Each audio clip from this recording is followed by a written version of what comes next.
ॐ यथाग्निर्दाहिका शक्ति रामकृष्णस्थितो हि या सर्वविद्यास्वरूपां तां शारदां प्रणमाम्यहम्।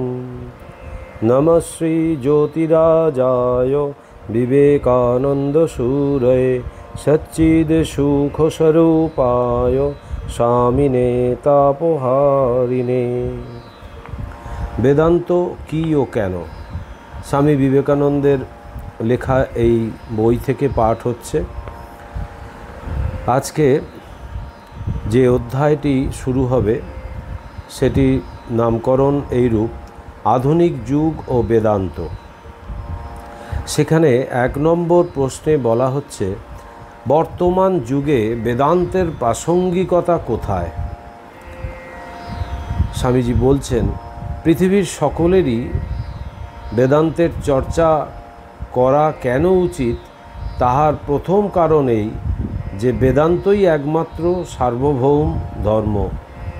দ্বিতীয় কারণ, জগতে যত শাস্ত্র আছে তন্মধ্যে কেবল বেদান্তের উপদেশের সহিত বহিঃপ্রকৃতির বৈজ্ঞানিক অনুসন্ধানে লব্ধ জ্ঞানের পূর্ণ সামঞ্জস্য আছে। বেদান্ত আলোচনার তৃতীয় হেতু ইহার অদ্ভুত যুক্তি সিদ্ধতা। দ্বিতীয় প্রশ্নে বলছেন, বেদান্তের কোন তত্ত্ব বর্তমানে বেশি প্রয়োজন? স্বামীজি বলছেন, আমি অদ্বৈতবাদী অধিক প্রচার করিতেছি, দ্বৈতবাদ প্রচার করিতেছি না। একবার এইরূপ অভিযোগ শুনিয়াছিলাম। দ্বৈতবাদের প্রেম ভক্তি ও উপাসনায় যে কি অসীম আনন্দ লাভ হয় তাহা আমি জানি। উহার অপূর্ব মহিমা আমি সম্পূর্ণ অবগত।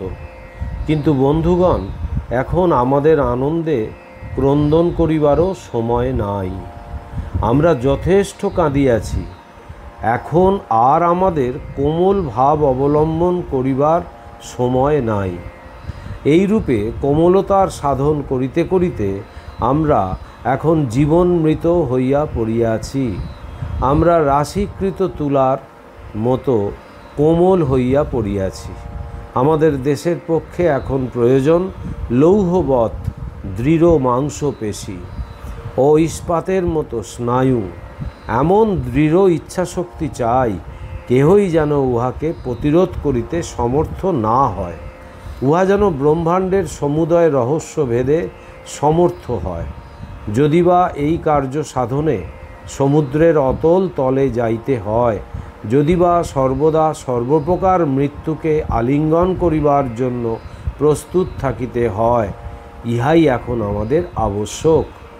আর অদ্বৈতবাদের মহান আদর্শ ধারণা করিয়া উপলব্ধি করিতে পারিলেই ওই ভাবের আবির্ভাব, প্রতিষ্ঠা ও দৃঢ়তা সাধন হইতে পারে। আমরা নিজেদের প্রতি বিশ্বাস হারাইয়াছি। এই জন্যই বেদান্তের অদ্বৈত ভাব প্রচার করা আবশ্যক, যাহাতে লোকের হৃদয় জাগ্রত হয়, যাহাতে তাহারা নিজ আত্মার মহিমা জানিতে পারে। এই জন্যই আমি অদ্বৈতবাদ প্রচার করিয়া থাকি। আর আমি সাম্প্রদায়িকভাবে উহা প্রচার করি না। সার্বভৌম ও সর্বজনগ্রাহ্য যুক্তি প্রদর্শন করিয়া আমি উহা প্রচার করিয়া থাকি।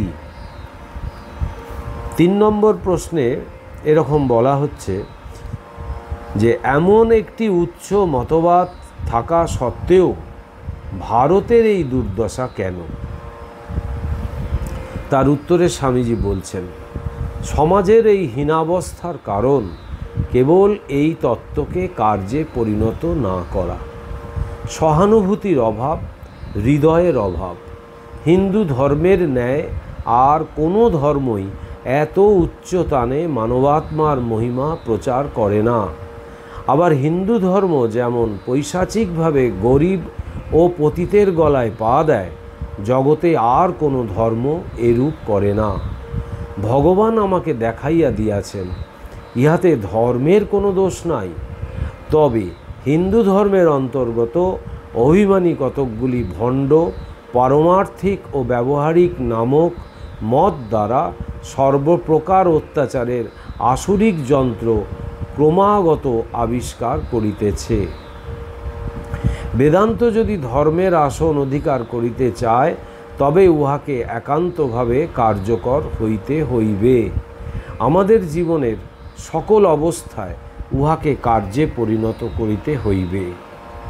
আমাদের এই দেশে বেদান্তের এই জন্মভূমিতে সাধারণ লোককে বহু শতাব্দী যাবৎ এইরূপ মায়াচক্রে ফেলিয়া এমন হীন ভাবাপন্ন করিয়া ফেলা হইয়াছে, তাহাদের স্পর্শে অসুচি, তাহাদের সঙ্গে বসিলে অসুচি, তাহাদিগকে বলা হইতেছে নৈরাশ্যের অন্ধকারে তোদের জন্ম, থাক চিরকাল এই নৈরাশ্যের অন্ধকারে। ফল এই হইয়াছে যে সাধারণ লোক ক্রমশ ডুবিতেছে, গভীর হইতে গভীরতর অন্ধকারে ডুবিতেছে। মনুষ্য জাতি যতদূর নিকৃষ্ট অবস্থায় পৌঁছিতে পারে অবশেষে ততদূর পৌঁছিয়াছে। কারণ এমন দেশ আর কোথায় আছে যেখানে মানুষকে গো মহিষাদির সঙ্গে একত্র বাস করিতে হয়? আর ইহার জন্য অপর কাহারও ঘাড়ে দোষ চাপাইও না। অজ্ঞ ব্যক্তিরা যে ভুল করিয়া থাকে তোমরা সেই ভ্রমে পড়িও না। ফলও হাতে হাতে দেখিতেছ, তাহার কারণও এইখানেই বর্তমান। বাস্তবিক দোষ আমাদেরই। সাহস করিয়া দাঁড়াও, নিজেদের ঘাড়েই সব দোষ লও, অন্যের স্কন্ধে দোষারোপ করিতে যাইও না। তোমরা যে সকল কষ্ট ভোগ করিতেছ সেগুলির জন্য তোমরাই দায়ী। অতএব হে যুবকবৃন্দ, তোমরা এইটি বিশেষভাবে অবগত হও যে তোমাদের স্কন্ধে এই মহাপাপ, বংশ পরম্পরাগত এই জাতীয় মহাপাপ রহিয়াছে। ইহা দূর করিতে না পারিলে তোমাদের আর উপায় নাই।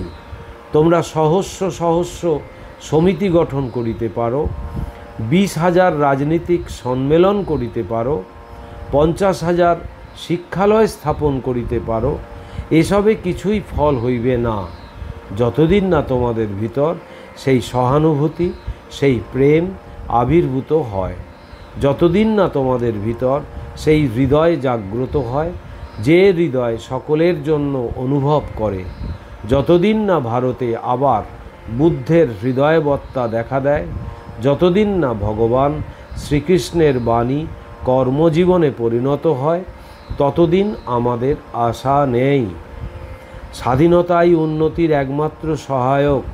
স্বাধীনতা হরণ করিয়া লও, তাহার ফল অবনতি। 4 নম্বর প্রশ্নে বলা হচ্ছে, বেদান্ত প্রচারের মাধ্যমে মানুষকে কিভাবে জাগাতে হবে? স্বামীজি তার উত্তরে বলছেন, আমাদের কাছ থেকে ওই তত্ত্ব শেখো, বোঝো, অনুভূতি করো। তারপর নগরে নগরে, গ্রামে গ্রামে, পল্লীতে পল্লীতে ওই ভাব ছড়িয়ে দে। সকলকে গিয়ে বল, ওঠো, জাগো, আর ঘুমিও না। সকল অভাব, সকল দুঃখ ঘুচাবার শক্তি তোমাদের নিজের ভিতর রয়েছে, এ কথা বিশ্বাস করো, তাহলেই ওই শক্তি জেগে উঠবে। ওই কথা সকলকে বল এবং সেই সঙ্গে সাদা কথায় বিজ্ঞান, দর্শন, ভূগোল ও ইতিহাসের মূল কথাগুলি মাসের ভেতর, সাধারণের ভেতর ছড়িয়ে দে। তোরা এই মাস জনসাধারণের ভেতরে বিদ্যার উন্মেষ যাতে হয় তাতে লেগে যা। এদের বুঝিয়ে বলগে, তোমরা আমাদের ভাই, শরীরের একাঙ্গ, আমরা তোমাদের ভালোবাসি, ঘৃণা করি না। তোদের এই সিম্প্যাথি, সহানুভূতি পেলে এরা শতগুণ উৎসাহে কার্যতৎপর হবে। আধুনিক বিজ্ঞান সহায় এদের জ্ঞানোন্মেষ করে দে। ইতিহাস, ভূগোল, বিজ্ঞান, সাহিত্য, সঙ্গে সঙ্গে ধর্মের গুরু তত্ত্বগুলি এদের শেখা। ওই শিক্ষার বিনিময়ে শিক্ষকগণেরও দারিদ্র্য ঘুচে যাবে। আদান প্রদানে উভয়ের বন্ধুস্থানীয় হয়ে দাঁড়াবে। এদেশ পড়ে গেছে বটে, কিন্তু নিশ্চয়ই আবার উঠবে। এমন উঠবে যে জগৎ দেখে অবাক হয়ে যাবে। দেখিসনি নদী বা সমুদ্রে তরঙ্গ যত নামে তারপর সেটা তত জোরে ওঠে। এখানেও সেই রূপ হবে। দেখছিসনি পূর্বাকাশে অরুণোদয় হয়েছে, সূর্য ওঠার আর বিলম্ব নাই। তোরা এই সময়ে কোমর বেঁধে লেগে যা। সংসার ফংসার করে কি হবে? তোদের এখন কাজ হচ্ছে দেশে দেশে গাঁয়ে গাঁয়ে গিয়ে দেশের লোকদের বুঝিয়ে দেওয়া যে আর আলিস্যি করে বসে থাকলে চলবে না। শিক্ষাহীন ধর্মহীন বর্তমান অবনতিটার কথা তাদের বুঝিয়ে দিয়ে বলগে, ভাই সব ওঠো, জাগো। কতদিন আর ঘুমোবে? আর শাস্ত্রের মহান সত্যগুলি সরল করে তাদের বুঝিয়ে দিগে। এতদিন এদেশের ব্রাহ্মণেরা ধর্মটা একচেটে করে বসেছিল। কালের স্রোতে তা যখন আর টিকল না, তখন সেই ধর্মটা দেশের সকল লোকে যাতে পায় তার ব্যবস্থা করগে। সকলকে বোঝাগে ব্রাহ্মণদের মতো তোমাদেরও ধর্মে সমান অধিকার। আচণ্ডালকে এই অগ্নিমন্ত্রে দীক্ষিত কর। আর সোজা কথায় তাদের ব্যবসা বাণিজ্য কৃষি প্রভৃতি গৃহস্থ জীবনের অত্যাবশ্যক বিষয়গুলি উপদেশ দিগে। লেগে যা। কদিনের জন্য জীবন, জগতে যখন এসেছিস তখন একটা দাগ রেখে যা, নতুবা গাছপাতরও তো হচ্ছে মরছে। ওইরূপ জন্মাতে মরতে মানুষের কখনো ইচ্ছা হয় কি? আমার কাজে দেখা যে তোর বেদান্ত পড়া সার্থক হয়েছে। সকলকে এই কথা শোনাগে, তোমাদের ভিতরে অনন্ত শক্তি রয়েছে, সে শক্তিকে জাগিয়ে তোলো। দেশে শ্রীরামচন্দ্র ও মহাবীরের পূজা চালিয়ে দিগে। বৃন্দাবন লীলাফিলা এখন রেখে দে। গীতা সিংহনাথকারী শ্রীকৃষ্ণের পুজো চালা, শক্তি পূজা চালা। আত্মনমোক্ষার্থম জগদ্ধিতায় চ। আমাদের জন্ম কি করছিস সব বসে বসে? ওঠ, ওঠো, জাগো। নিজে জেগে অপর সকলকে জাগ্রত করো। নরজন্ম সার্থক করে চলে যা। উত্তিষ্ঠত জাগ্রত, প্রাপ্য বরান নিবোধত। অন্যান্য ধর্মমতের পাশে বেদান্তের বৈশিষ্ট্য কি? প্রশ্ন 5। স্বামীজি বলছেন, প্রত্যেক ধর্মেই কতকগুলি জিনিস একান্ত প্রয়োজনীয়। প্রথম, একখানি গ্রন্থ। অদ্ভুত তাহার শক্তি। গ্রন্থখানি যাহাই হোক না কেন, তাহাকে কেন্দ্র করিয়া মানুষের সংহতি। গ্রন্থ নাই এমন কোনো ধর্ম আজ টিকিয়া নাই। যুক্তিবাদের বড় বড় কথা সত্ত্বেও মানুষ গ্রন্থ আঁকড়াইয়া রহিয়াছে। ধর্মের দ্বিতীয় প্রয়োজন একটি ব্যক্তির প্রতি গভীর শ্রদ্ধা। সেই ব্যক্তি হয় জগতের ঈশ্বর রূপে বা মহান আচার্য রূপে উপাসিত হইয়া থাকেন। মানুষ একজন মানুষকে পূজা করিবেই। তাহার চাই একজন অবতার, প্রেরিত পুরুষ বা মহান নেতা।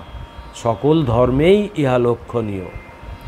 ধর্মের তৃতীয় প্রয়োজন নিজেকে শক্ত ও নিরাপদ করিবার জন্য এমন এক বিশ্বাস যে সেই ধর্মই একমাত্র সত্য, নতুবা ইহা জনসমাজে প্রভাব বিস্তার করিতে পারে না।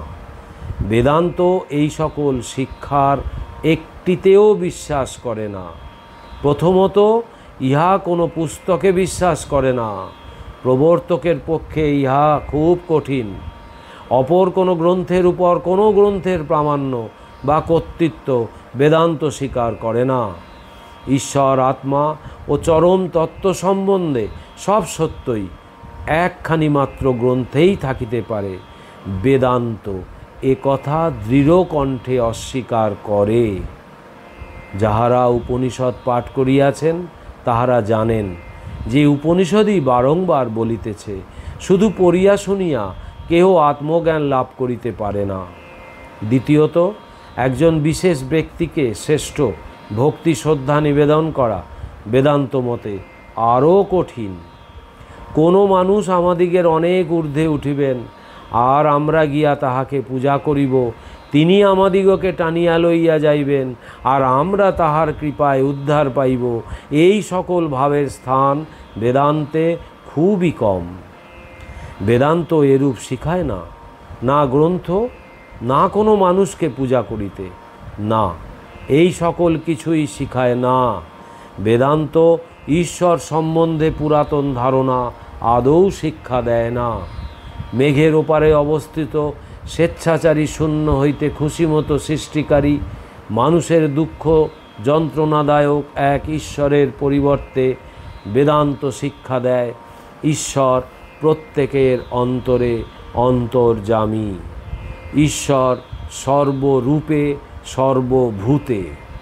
বেদান্ত শেখায় যে সত্য জানিতে হইলে মানুষকে নিজের বাহিরে কোথাও যাইবার প্রয়োজন নাই।